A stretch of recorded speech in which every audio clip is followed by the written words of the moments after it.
That's a trigger. That's my seizure trigger. Hi YouTubers, Dr. Reeves here. Another bit of neurologic slice of life here. This video is about seizure triggers, things that will tend to trigger a seizure. And we're going to talk a little bit about some things that won't tend to trigger a seizure. A lot of people have figured out that A or B or C kind of thing seems to make it more likely to have a seizure. Sometimes it's just kind of random luck, or bad luck, I guess. But sometimes there truly is a link. So well-known things that will push a person closer to the edge of having a seizure include being sick, particularly if there's a temperature, but not necessarily with temperature. Skipping sleep, skipping meals, skipping medications. Go figure. A common question I get is, do you think stress makes it easier for me to have? I think stress can make it easier for me to have a seizure. I always think about it like this: is I have yet to find a condition or disorder that gets better with stress. So stress certainly can disrupt your sleep, and it changes other hormones and the metabolism in your body. So yeah, I think stress can push you closer to the edge.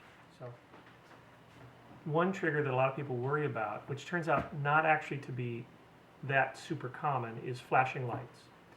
If you've had an EEG where they glue the little wires all over your head, you may have had them do the flashing light on you, and that is useful in a small selection of patients who have epilepsy that will trigger certain kinds of electrical discharges that can cause seizures, and that's important to know.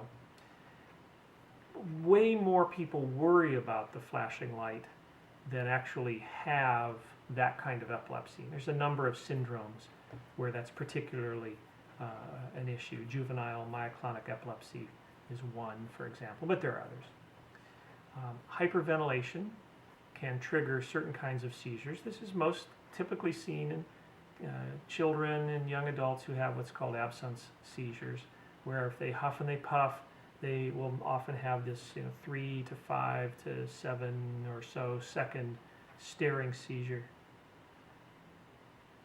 and then they're kind of right back. So now, skipping food, skipping sleep, increased stress, being sick, particularly with the temperature, those make it easier to have a seizure. Hyperventilation for certain kinds of seizures, photic, flashy light stuff for certain other kinds of seizures. Now there's a whole, I actually have a whole book on what are called the reflex epilepsies.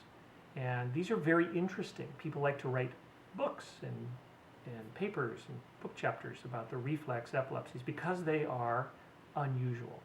A reflex epilepsy is where a certain activity or stimulus will trigger seizure activity in the brain. So one of the, kid you not, one of the ones that we once in a while will see is called reading epilepsy, where literally the act of reading, even with your mouth closed, can trigger seizure discharges in the brain. There are patients with so-called hot water epilepsy, where they put the kid in hot water and they seem to have a seizure, not scalding. There are musicogenic epilepsies, where certain kinds of music or certain sounds will actually cause the brain to have seizures. I'm not making this up. But people worry about the reflex epilepsies.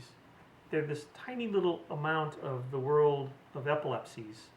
And so they're very interesting when you find a reflex epilepsy, but they really, you don't see them very much.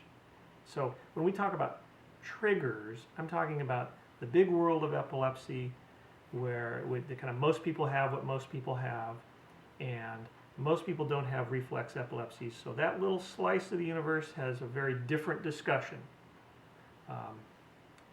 But for most folks with epilepsy, they're the common triggers. So I hope this was of some benefit to you. Yours in best of health.